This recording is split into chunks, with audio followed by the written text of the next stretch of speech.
अब इस ज्ञान के माध्यम से आपको पता चलेगा, यदि आज हम किसी का धन चोरी करते हैं, रिश्वत लेते हैं, तो आगे आपको आने वाले जन्मों में उसका प्रतिफल देना पड़ेगा। कोई भैंस बनकर देगा, कोई कुत्ता गधा बैल बनकर, कुत्ता रखवाली करेगा, बैल बनकर उसके खेतों में जुतेगा, कोई भैंस बनकर, गाय बनकर, वो वापस करने पड़ेंगे। कोई गधा बनकर, कोई ऊंट बनकर, घोड़ा बनकर। तो क्यों पंगे में पा दें हम? और किस लिए करते हैं लूट खसोट? किस लिए करते हैं माया जोड़ी, रिश्वतखोरी, डाके? हम किस लिए करते हैं? हमने अपनी परंपराएं बिगाड़ ली। मनुष्य जीवन मिला था केवल भक्ति करने के लिए, और मनुष्य जीवन का मूल काम हम भूल गए। हम यहाँ की परंपराओं को बनाकर इसमें अपनी शान शौकत समझने लग गए। किसी के पास धन हो गया और उसने लड़की का विवाह करने लगा, तो उसने लड़की के विवाह में, कि उसके पास पैसा है, चाहे कहीं से भी प्राप्त है, पूर्व संस्कार से है या 2 नंबर से किया है, तो उसने लड़की के विवाह में सारे फंड कर दिए। डीजे बजाना, फलाना करना, इतने व्यक्ति बुलाने हैं, ऐसा धन देना है, इतना दान दे दिया, कुछ कार दे दी है। अब उसने तो दे दी, उसने तो बकवाद कर दी क्योंकि पैसा है। अब गरीब आदमी की लड़की का जब विवाह होता है तो आत्मा तो उसकी भी रोती है। तो पिता भी समझता है कि आज पड़ोस में एक लड़की का विवाह हुआ है, उसको ऐसा वैसा दिया गया है, इतने उसको कपड़े दिए हैं, इतने गहने दिए। तो वो गरीब व्यक्ति अपनी बेटी के मुंह की तरफ देखता है, कहीं इसके मन में ठेस ना पहुंचे बेटी को। तो जितना उसका सामर्थ्य होता है उससे ज्यादा कर्जा वर्जा करके अपनी बेटी को कोशिश करता है वो आइटम पूरे करने की, लेकिन फिर भी उतना नहीं कर पाएगा और नुकसान और कर्जवान भी हो जाएगा। तो ये जो बकवाद हमने शुरू कर रखी है, ये खत्म करनी पड़ेंगी। अब विवाह तो परमात्मा ने कर रखा है, बच्चा और बच्ची का जो संस्कार उसका पहले ही बना रखे। बाद में तो हम बेमतलब का ड्रामा और अपनी बकवाद दिखाते, लोग दिखावा करते। हमने बच्चों का विवाह कति सिंपल वे से करना चाहिए। अब जैसे हम बकवाद करी, एक ने बड़े धूमधाम से लड़के का विवाह था, डीजे बजवाया, सारे सांग करवाए हैं, खूब ठाठ से बड़े गहने गाने बनवा कर तैयार कर लिए, और विवाह के लिए जा रहे थे। और वो लड़के दुल्हे वाली गाड़ी जिसमें 7-8 3-4 घर के रिश्तेदार दामाद उसके बैठे हुए थे, यानी उस लड़के के जीजा वगैरह बहनोई, और वही कार टकरा गई एक ट्राले से। वो दुल्हा भी मर गया और वो बहनों के बटे हुए मर गए, 1-2 साथ में ही। वह कुंडबा गानी होगी। पहले दिन तक नाचे कूदे थे, ठाठ बांध रहे थे, और अगले दिन टक्कर मार कर हो रहा सारा परिवार, चाट ले डीजे ने और बजा ले बाजे। तो यहाँ संतों ने बताया है, जैसे आदरणीय नानक साहिब जी को परमात्मा सचखंड लेकर गए थे, बेई नदी से उनको वापस छोड़ा था, उसी दिन से उनकी वृत्ति संसार से हट गई थी, क्योंकि सुख में सथल उन्होंने आंखों देख लिया था, और यहाँ के दुख से परिचित वो पहले ही से ही थे। तो क्या उन्होंने कहा, वो मायूस से रहा करते थे। तो कोई व्यक्ति जो जाते थे, कोई नए जाते थे, वो पूछा करते थे कि महात्मा जी आप तो बड़े मायूस से रहते हो, साधु संत फकीर तो निश्चिंत होते हैं, आप तो हमेशा ऐसे लगते हो जैसे चिंताग्रस्त हो, आप खुश क्यों नहीं रहते? तब नानक साहब जी ने कहा था कि ना जाने काल की कर डारे और किस विध ढल जा पासावे, और जिनाते सरते मौत खुड़क दी उन्हानू केड़ा हासावे।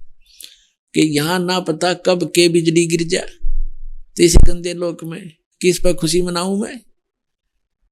अपना आत्माओं देखो, यहाँ प्रसंग जो चल रहा है कि सुरपति दुखिया भूपति दुखिया, रंग दुखी बपरीती हो, कह कबीर और सब दुखिया, एक संत सुखी मन जीती हो।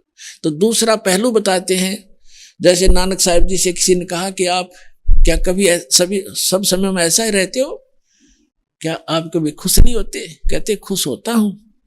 मुझे जो ज्ञान प्राप्त हुआ है, मुझे जो भगवान प्राप्त हुआ है, और जो विधि मुझे मिली है, और मैं सत्संग सुनाता हूं, जो सत्संग सुनने के लिए साधु संत यानी भक्त आते हैं, ये जब आते हैं तो मैं खुश होता हूं, और जब ये चले जाते हैं यहां से मेरे पास से तो मैं दुखी होता हूं।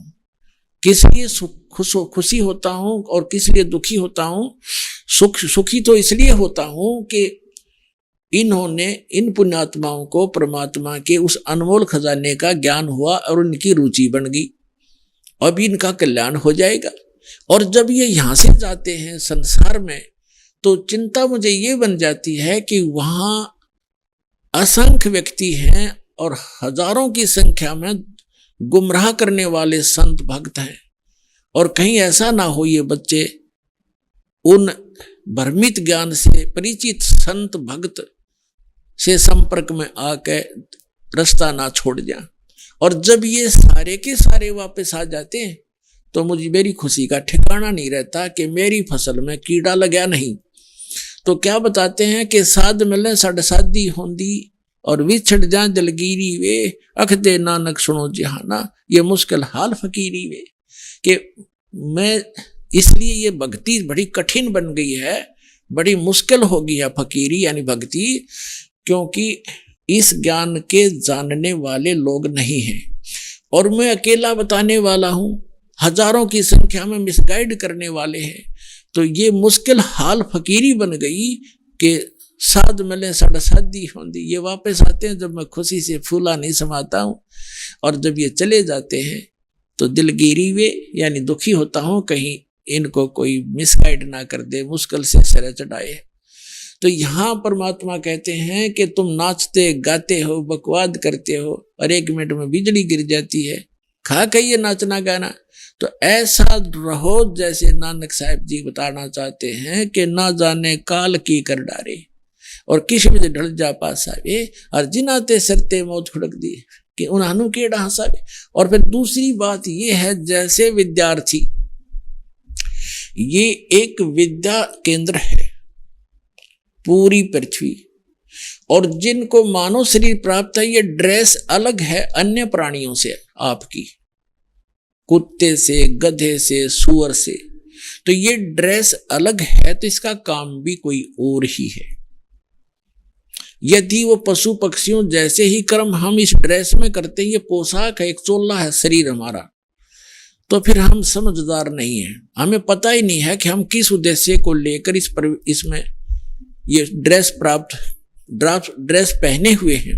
और जो आप विद्यार्थी हैं, मनुष्य शरीर प्राप्त प्राणी पूरी पृथ्वी पर, ये सभी विद्यार्थी हैं और इनको परमात्मा पाने वाली, आत्म करवाने वाले इस विद्यालय में प्रवेश प्राप्त हो चुका है। आपके इतने अच्छे नंबर हैं, इतने अच्छे अंक हैं आपके, और जो बच्चा जिस भी ट्रेनिंग में प्रवेश किए हुए है और उस ट्रेनिंग को करता नहीं, विद्यालय के समय को विद्यार्थी जीवन में वो सिनेमा देखता है, शराब पीता है, बढ़िया भोजन खाता है और जो काम है उसको भूल गया, वो कर नहीं रहा है, तो वो बच्चा बाद में पछताता है। जैसे एक समय ये दास हरियाणा सरकार के अंदर जूनियर इंजीनियर सिविल के अंदर कार्यरत था। तो जहां हमारा कंस्ट्रक्शन वर्क चल रहा था, वहां पर रोड का भी कंस्ट्रक्शन वर्क चल रहा था, रोड का, सड़क का। तो सड़क के ऊपर एक व्यक्ति काम कर रहा था, उसके बच्चे वही मिट्टी में, जैसे मजदूरों के बच्चे वहीं रहते हैं साथ में। और वहां पर एक एक्सीडेंट आ गया, उसी रोड का एक्सीडेंट। एक अधिकारी होता है, कार्यकारी अधिकारी, इंजीनियर, तो वो जब वो चला गया इंस्पेक्शन करके, तो वो व्यक्ति क्या कहता है मजदूर के, ये मेरा क्लास फेलो था, ये एक्शन कभी हम एक विद्यालय में पढ़ा करते थे, मेरे भाग फूट गए, मैं पढ़ा नहीं, आज मजदूरी कर रहा हूं और मेरे बच्चे भी देखो यहीं पढ़े हैं, और ये पढ़ गया, समय का सदुपयोग कर गया, आज देखो कारों में चलता है, इसके बच्चे पंखों के नीचे कोठियों में लेटे हुए हैं। अब वो रो रहा था इस बात को याद करके। तो यहां परमात्मा आपको याद दिलाना चाहते हैं कि उस समय आप रोगे, पछताओगे, जब ये समय हाथ से छूट जाएगा मनुष्य जीवन का, तो इसी तरह पछताओगे।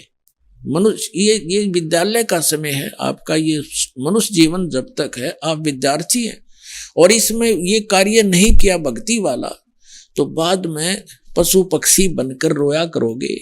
गरीबदास जी कहते हैं ये संसार समझदा नहीं, कहंदा श्याम दोपहरे नु, गरीबदास ये वक्त जाते रोगे इस पैरे नु।